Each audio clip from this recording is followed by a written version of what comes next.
good? It's your boy Miss Wonka 7. Is there a way to turn this around? Well, I don't want to turn the flash on. Hell no. Alright. I guess I'll try to look at it from this way. Fuck it, I'm gonna use... Trying to find places with good lighting. So I'm about to do a review of Final Fantasy Tactics. Again, I'm learning how to do this with the phone. Turns out it's the right way to record it sideways. But let's not worry about that shit. Now, I did tell you guys at the end of my 13.2 review that I was running out of Final Fantasies, and that the next one I implied was going to be a Final Fantasy that I didn't do yet. And this one is it. We've moved on to the wavy spin-offs. In this case, the waviest spin-off of them all, which is the Tactics series. And honestly, this is one that a lot of people have told me I should hop on immediately after 7. I went through everything first except Tactics. After 7, I did 9. I did 6, 8, 4, 13. I went through all them shits except for the MMOs. You already know that. I don't even have to I can sit down and do that on another day, but I did Tactics finally. I got that shit on sale along with another game I'm gonna run through in a couple of weeks from now. And I gotta say, it really is the wave. Like, if you guys have seen my Let's Play, I did a Let's Play of Final Fantasy V. And that's the closest thing to this game. This is probably the true successor to 5 in terms of really taking the job system and pushing it to the new level. Because with this tactics-based system, it's not just you assigning a job and then a sub-job depending on what other abilities you have. You get support abilities that have a passive effect, movement abilities, counterattacks, things that affect attack and magic multipliers. You really do blocks and shit like that. This shit pushes you to the level, to your limit in terms of strategy. There's a lot of wavy ass jobs. You got the basic ones like warrior, black mage, white mage, summoner, ninja, samurai and shit. And you even got some things that seem whack at first, but when you learn how to use them, there really is no wrong way of playing this game. Even Final Fantasy V with its kick-ass job system kind of shoots itself in the foot, because there are situations where there really is a better way of doing this than others. There's kind of one way of doing it, unless you really plan. I know some people do the 4-party fiesta shit with Final Fantasy V, and that's kind of cool, but this one, nah, you get a lot of options. I was thinking that my main was gonna be like H.C. Bailey's, just samurais and black mages, white mages and shit.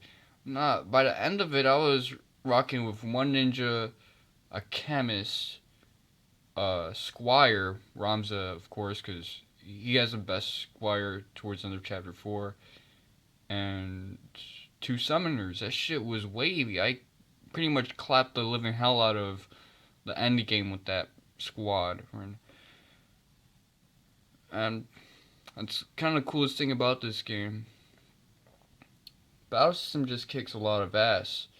Yeah, you could have just made this a traditional RPG and just kept the expansive job system, and it would have still been an A1 type of game. But yeah, the stuff with the grid and everything, kind of making it like a watered down Tactics Ogre, that shit was wavy.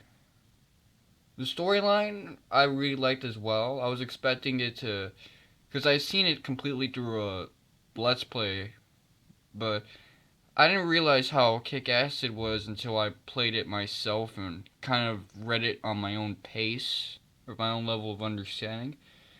This one is a pretty good story, and it's kind of disappointing that a lot of fiction nowadays doesn't really have the level of writing this one does, where there's a lot of great characters, protagonists and antagonists aside. It doesn't really matter. They're all equally kick-ass.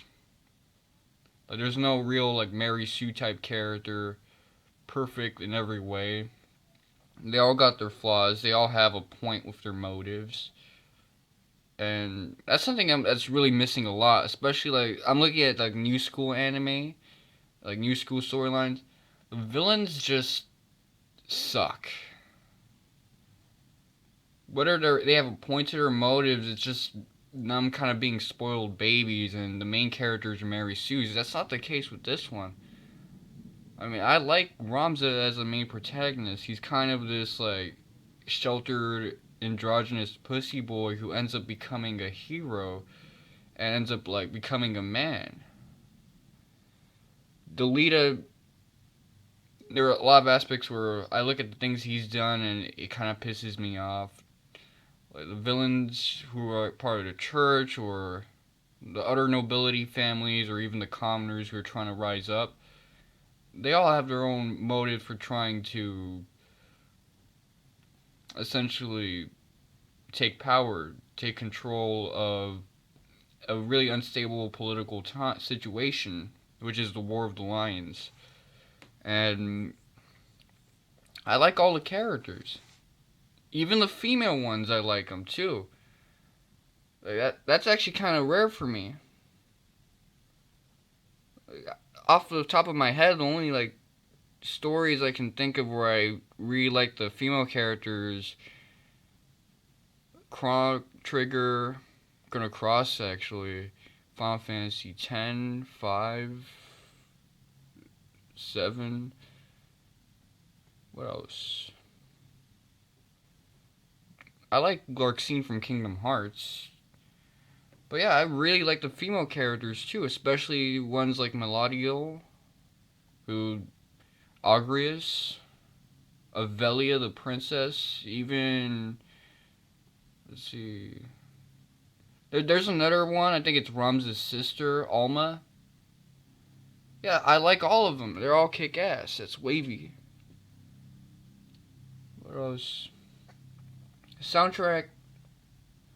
I deliberately tried to avoid hearing the soundtrack until I actually got my hands on this game. Just like in an isolated perspective, divorced from the gameplay. Just hearing the soundtrack. This shit has like Hitoshi Sakimoto, the composer for Vagrant Story and Final Fantasy 12. Honestly, I can't tell which is better. This soundtrack or the one he did with Vagrant Story. This one's a little more in your face, it's less atmospheric. And you hear a lot more of his music since a lot of Vagrant Story is in silence. But here, this one just like really packs a punch. The first battle theme you hear packs a punch. The one with Dorter City packs a punch. There's so many battle themes and they all kick ass. The random battle themes will fuck you up. That's how good they are. The character designs, well, again, same. I think it's Akihiko Yoshida or Matsui. One of them is the artist. One of them actually designs the characters.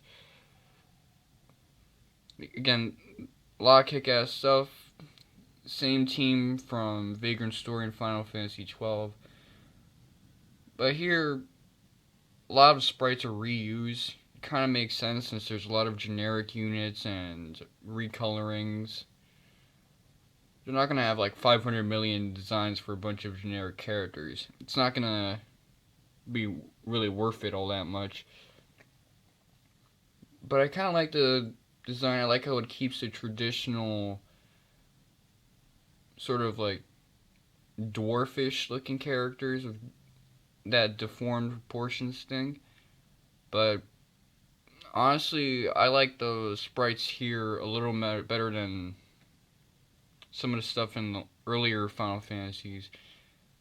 Honestly, if you think about it, this is a completely different team from past Final Fantasy games. This is like doesn't have the same composer, doesn't have the same like arts team. The only thing it has is Hironobu Sakaguchi as a producer, and with his face Hiroyuki Ito doing the battle design, which I already praised the living hell out of, and it came out looking wow. Like this shit was the wave.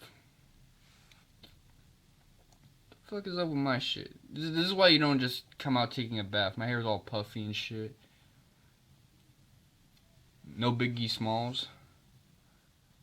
But anyway, that's pretty much it with my review of Final Fantasy Tactics. I liked every point of it.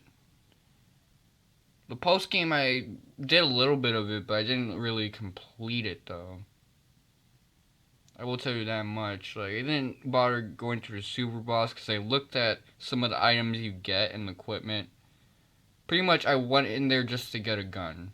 That's it. I didn't bother with the helmet, the new summons, or any of the new weapons. It's not really that necessary or helpful, and I don't think the super boss is even that like wildin'. But that's all I gotta say on the matter. This shit was a wave. Anyway, it's been your boy Mr. Wonka 7 and Uxie Ame Ikte.